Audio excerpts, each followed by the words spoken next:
Alright, so today we're going to be working on Mikey's car. It's going to be the first proper video on it. I know I made the one about a week or so ago doing the rack spacers and everything, but today I'm going to completely go over the car, tell you everything that's been done for it, and then we're going to do some budget mods that I know all of you out there could do who own E36s, obviously.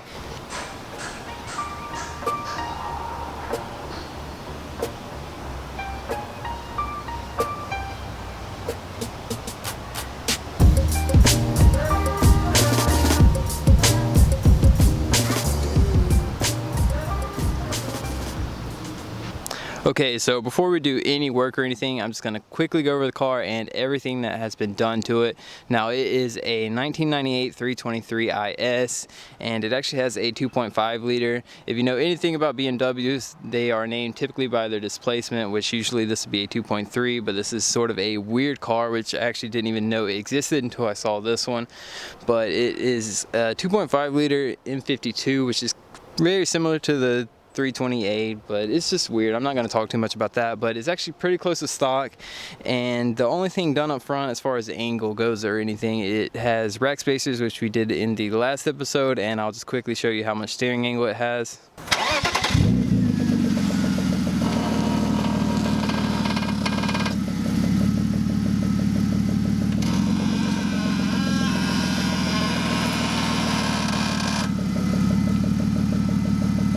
But that's his added steering angle, which is actually identical to my car. We both run rack spacers, and other than that, the car is pretty much standard. He does have some different wheels. He really picked these up today, and he has some Style 7s in the back. He's just been buying up a bunch of wheels. It's nice to have burners and everything. On the inside, his car is just slightly gutted. I keep pleading with him to put his door panels back in. Learn from my mistakes. I gutted my car, which is cool at first, but it gets old a little bit quick if you're daily in the car. But that's pretty much it. He does have a short shifter. It's just an eBay one, same as my car, which actually worked really nice. And as far as the bag goes, he did have a welded diff, which was actually on my channel, but he recently swapped it out for a 391 diff, which is actually open right now, but it is coming back out. I'm welding it, and it's going to go into my car. Now, Mikey, since you haven't said anything, is there anything you'd like to say about your car? Anyways, as you can see, the car is pretty much standard, which is nice. It's nice to see a car start from like sort of the beginning, whereas my E36, I started my YouTube channel and I'd already done everything to it. So I'm hoping that me and Mikey can work on it and hopefully give all of you ideas that you can do to your own car.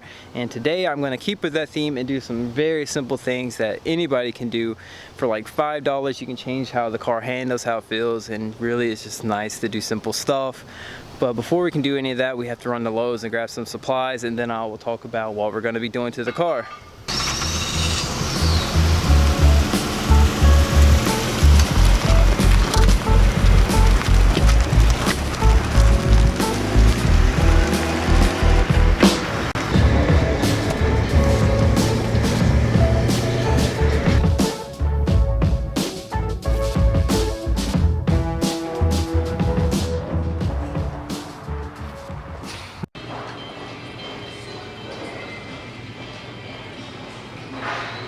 Now you're going to need to go to the specialty bolts and look for these. These are elevator bolts, which just raise stuff up. And the one you're going to need is this one, which is a 3/8/16 by 1 1/2. Looks just like this, and make sure this is the right one. It's not.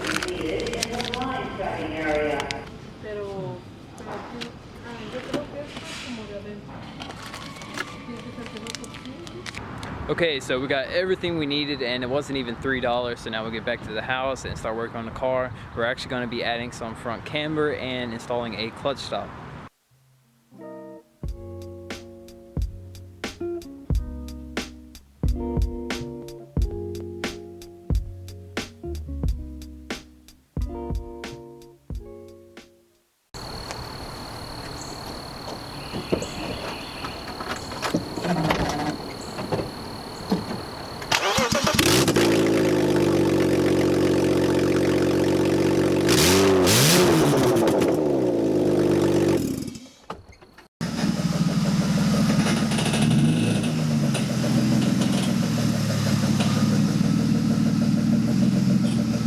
Okay, so we're going to start off by adding some front camber. Now, a lot of you probably already know this, a lot of you probably don't, but you can take washers or shims and put them between the knuckle and the suspension of your strut and get more camber.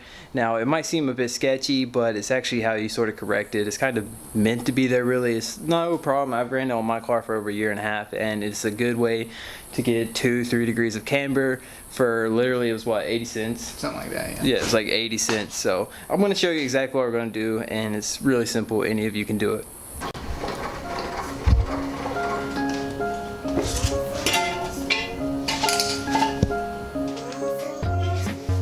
There we go. Oh, it's going to get so stripped.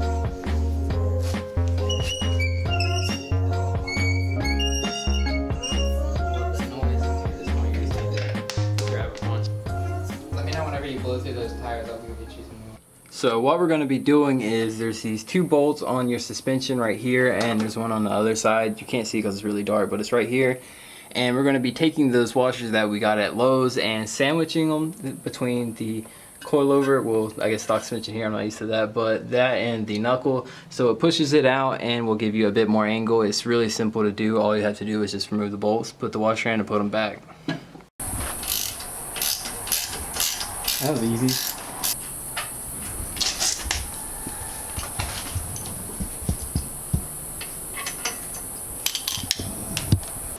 So we got it all done, and you can see the washer is right here. This is the knuckle, the strut. I know I keep saying that, but I just want you to visually see this, how you do it. It's a very simple job. We'll lower the car now and see how much camber it added.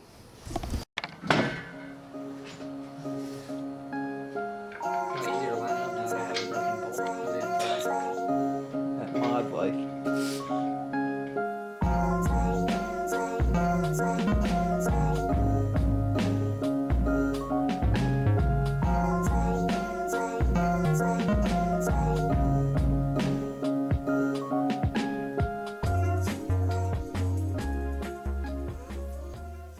Okay, so the car is on the ground now, and we'll see how much camber we added. So looking at the front, you can already really tell it.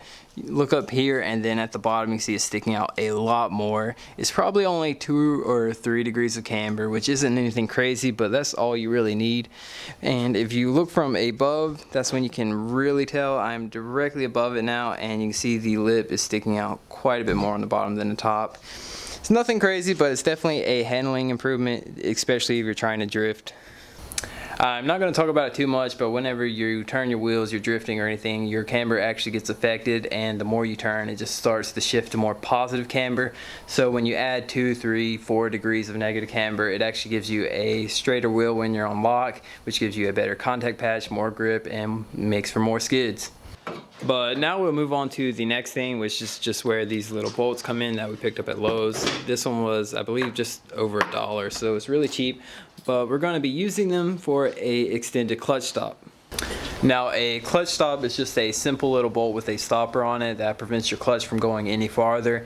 And if you extend it, it gets rid of a lot of the dead room that's before your clutch really engages. So if you do that, it just makes it a lot simpler to drive because you don't have to let out the clutch so much before it engages, which typically BMWs, they engage at the tippy top at the last moment.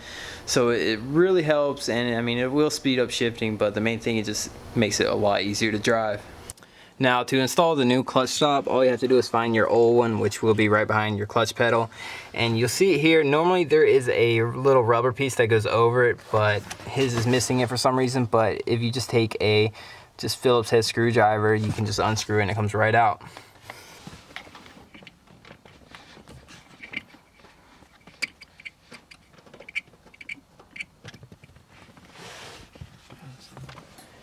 So his is actually just a cheap little plastic piece, which I guess BMW got a little stingy, but normally they're just a bolt similar to this.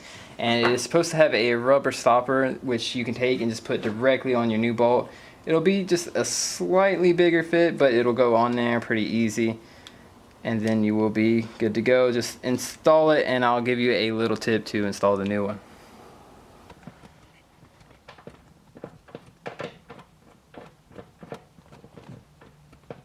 Now, once you install the clutch stop, you're gonna have to adjust it, and to do that, you just screw it in or out.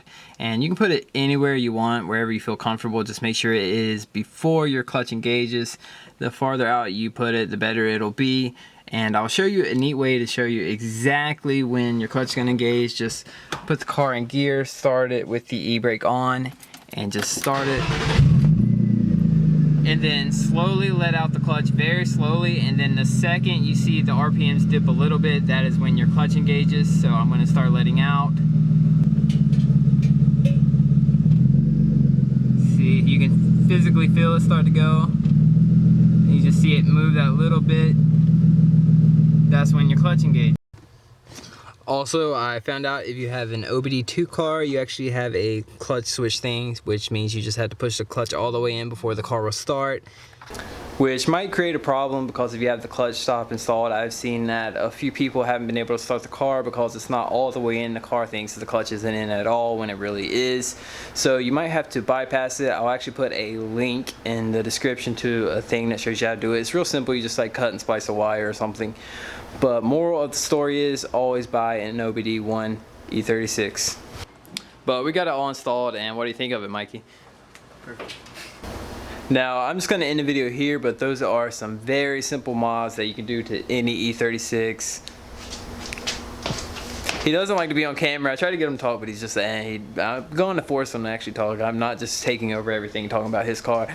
But those are some extremely simple things you can do. That was less than $5, and it really will change the way your car feels, make it easier to drive and better for drifting if you're into that sort of thing.